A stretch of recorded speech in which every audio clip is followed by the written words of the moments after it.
Jai Hind students, welcome to पहचान. In today's session we are going to discuss about problems on cubes. ये जो topic है ये OIR के under पूछा जाता है आपसे, और OIR के बारे में मैंने पहले ही वीडियो बना चुका हूँ, आप उसमें ध्यान से दे सकते हैं. ये थोड़ा most number of the question ask in the OIR belongs to this category, that's why we are discussing this in this video.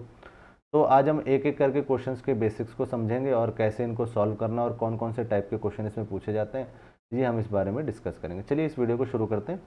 देखिए सबसे पहले इस क्वेश्चन में पूछा गया है two different position of the same dice are shown, मतलब एक डाइस एक पासे को फेंका गया है तो उसके दो पोजीशन आपको दिखाए गए हैं, कौन सा नंबर 6 के अपोजिट आएगा. देखो अब यार ये बहुत सारे कैंडिडेट क्या करते हैं, अपने दिमाग से एक मेंटल इमेज क्रिएट करते हैं और उस पासे के समझने की कोशिश करते हैं. इतना दिमाग नहीं लगाना है. दो पासे दे रखे हैं, सबसे पहले दोनों में से जो नंबर कॉमन है वो लिख लो. क्या नंबर कॉमन है? 1. तो मान लो यहाँ से सोचा है तो 1 लिखो. 1 के बाद उसी क्यूब का क्लॉकवाइज डायरेक्शन में लिखना चालू करो, 5 और 3. दूसरा उसी नंबर से उसका क्लॉकवाइज उसी नीचे लिखना चालू करो, 1, 2 और 4. 3 के अपोजिट क्या है? 4. 5 के अपोजिट 2. 1 के अपोजिट 1 तो आएगा नहीं पासे में, तो 1 के अपोजिट क्या आ जाएगा? 6. यही आंसर. 6 के अपोजिट सी आंसर. ठीक है. टर्म्स एंड कंडीशन क्या है? देखो सबसे पहले करना क्या है, सबसे पहले एक कोई भी नंबर कॉमन ले लो, कोई भी नंबर. उसके बाद उस डाइस को क्लॉकवाइज डायरेक्शन में रोटेट करना है. उसके बाद कंपेयर करना है और उसके बाद आंसर लिख देना है. देखो एक नंबर कॉमन होना मिनिमम ज़रूरी है. अगर दो नंबर कॉमन हो गए तो गलत होगा, मतलब 2 और 4 दोनों में आ रहा तो गलत हो जाएगा, नहीं हो सकता. दूसरा क्लॉकवाइज डायरेक्शन में ही घुमाना है उसको. ठीक है. जैसे देखो इसमें दोनों में क्या कॉमन है? 1. तो हमने 1 लिख लिया और कहाँ से शुरू किया? 1 5 3. यहाँ क्लॉकवाइज डायरेक्शन है, इसमें भी क्लॉकवाइज डायरेक्शन में. तो इस तरह से ये क्वेश्चन सॉल्व आपको करने हैं. ठीक. जैसे इसको दूसरे में एग्जाम्पल में सॉल्व करके देखते. देखो अगर मैं इसी वाले में पूछ रहा है कि 6 के अपोजिट क्या होगा, तो सर देखो सबसे पहले दो क्यूब उठाओ, ये और ये, लेकिन नहीं ले सकते. इसमें 2 6 और 2 6 कॉमन है, ये दोनों नहीं ले सकते. पहला और तीसरा 2 3 4, हाँ ये ले सकते हैं. तो क्या नंबर कॉमन है? 6. तो पहला और तीसरा हम एक बार मैनेज करके देखते हैं. तो 6 से लिखते हैं क्लॉकवाइज डायरेक्शन में, राइट. 6 2 3, यहाँ 6 5 4. 3 के अपोजिट क्या है? 4. 2 के अपोजिट क्या है? 5. 6 के अपोजिट 6 होगा नहीं, क्या होगा? 1. और 1 ही क्या हो गया? सही आंसर. इसको चेक करने के लिए हम एक और क्यूब उठा के देख लेते हैं, थर्ड एंड फोर्थ देख लेते हैं. अब थर्ड एंड फोर्थ में क्या कॉमन है भाई, बताओ मेरे को. 4 कॉमन है. 4 6 5, और यहाँ क्या हो गया? 4 1 2. तो 5 के अपोजिट क्या है? 2. 5 के अपोजिट 2 आ रहा था. 6 के अपोजिट क्या है? 1. 6 के अपोजिट 1 आ रहा था. 4 के अपोजिट 4 तो होगा नहीं, क्या होगा? 3. और 3 के अपोजिट 4 था, तो यही आंसर सही. देखो हर टेक्निक लगाओगे तो सेम ही आएगा. इस तरह के क्वेश्चन मैक्सिमम आते हैं, इसलिए इनके प्रैक्टिस भी आपको ज़रूर करनी है. अब सिंपल सा है, 2 सेकंड के लिए वीडियो पॉज करके कोशिश करो ये क्या आंसर आ सकता है इसका, और उसके बाद आगे सोचेंगे. ठीक है. चलो सॉल्व कर लिया हो तो मैं समझाता हूँ आपको.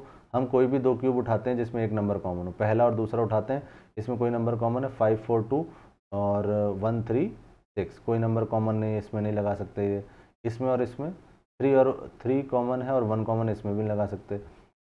पहला और लास्ट 3 3 कॉमन है, 6 ये भी नहीं लगा सकते. दूसरा और तीसरा इसमें और इसमें लगा के देखें, नहीं लगा सकते. 5 कॉमन है, हाँ इसमें लगा सकते हैं क्योंकि 5 ही कॉमन है. तो हम दूसरा तीसरा उठाते हैं. 5 4 2 क्लॉकवाइज डायरेक्शन में लिखा और इसको भी क्लॉकवाइज डायरेक्शन में लिखा. 5 3 1. 3 2 के अपोजिट 1, 4 के अपोजिट 3, 5 के अपोजिट 6, यही सही है. 3 के अपोजिट क्या पूछ रहा? 4. तो C is the correct answer. Okay. इस तरह से क्वेश्चन के थोड़े लगाने की कोशिश करो. एक और क्वेश्चन सॉल्व करते हैं. इसमें कोई भी दो क्यूब ढूंढ लो भाई. पहला और तीसरा देखें, पहला तीसरा नहीं लिख सकता. पहला और दूसरा देखें, पहला और दूसरा ले सकते हैं क्योंकि एक ही नंबर कॉमन है. तो 4 से कॉमन है, तो 4 से 5 6, 4 5 6, और यहाँ से लिखा 4 1 2 4 1 2. 6 के अपोजिट 2, 5 के अपोजिट 1, 4 के अपोजिट 4 तो हो नहीं सकता, 4 के अपोजिट 3, और यही आंसर है. 3 के अपोजिट क्या हो गया? 4. C is the correct answer. Okay. इस तरह के कुछ क्वेश्चन पूछे जा सकते हैं. नेक्स्ट देखो, इसमें बोला गया है if the total number of the dots on the opposite face of the cube is always 7, find out the figure which is correct. अब इसमें बोल रहा है कि भाई अगर ऊपर 4 हैं क्यूब के तो नीचे कितने होने चाहिए? 7. मतलब एक 3D में तभी क्यूब को क्यूब माना जाएगा. तो इसको चेक करते हैं कौन सा क्यूब इस कंडीशन के अकॉर्डिंग वैलिड है. दोनों का सम कितना होना चाहिए? 7. तो देखो 4 इधर है तो इसके पीछे होना चाहिए, मतलब 4 इधर है तो इसके पीछे होना चाहिए ना. बाकी चीज़ें वो तो है नहीं इसके पीछे, क्योंकि 4 के ऊपर ही 5 है और 5 के ऊपर ही 2 है. 5 के नीचे यहाँ 2 होना चाहिए. तो 5 + 2 7 हो गया, तो ये गलत हो गया. ये क्यूब तो फॉलो नहीं करा क्योंकि 2 तो नीचे होना चाहिए. अब 4 + 3 देखो फिर साइड में हो गया, ये भी गलत हो गया. 4 ये हो सकता है, अभी पता नहीं, कंफर्म आगे देखते हैं। तो 5 + 2, देखो 5 और 2 नीचे होना चाहिए था क्योंकि अपोजिट का सम 7 है, तो ये भी गलत हो गया। तो प्रोसेस ऑफ एलिमिनेशन से which answer is corrected? C is the correct answer for this question. Okay, I hope आपको ये चीज़ समझ में आई होगी। आगे चलते हैं। देखो नेक्स्ट क्वेश्चन है, सिमिलर क्वेश्चन है।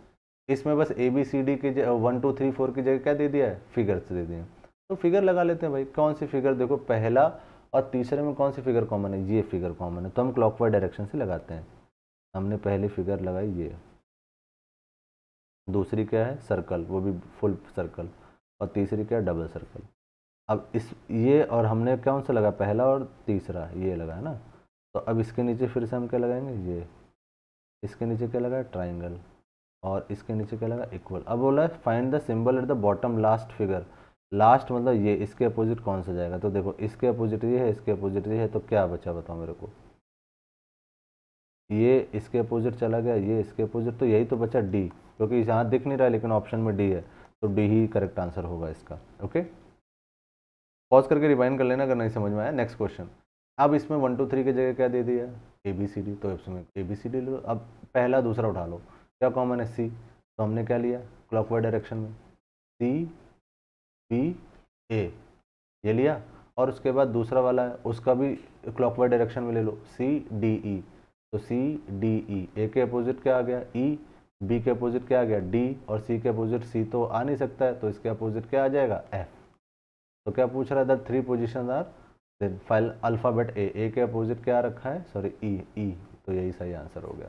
ठीक है, तो most of the question ask in the SSB are related to this category, that's why I have decided to make a different video on that. और अगर आपने OIR की पूरी सीरीज़ नहीं देखी तो प्लीज़ गो बैक जाके OIR की पूरी सीरीज़ देख लीजिए। जो कैंडिडेट्स OIR के स्पीड टेस्ट ऑनलाइन देना चाहते हैं, I already given the links in the description, please click on the links and start your practice today. I hope आपको ये वीडियो समझ में आया होगा। किसी तरह की डाउट, किसी भी तरह की कोई प्रॉब्लम हो तो प्लीज़ ईमेल अस। आज का वीडियो यहीं तक रखते हैं। मैं आपका SSB एजुकेटर इस चैनल पर आपको कहता हूँ जय हिंद।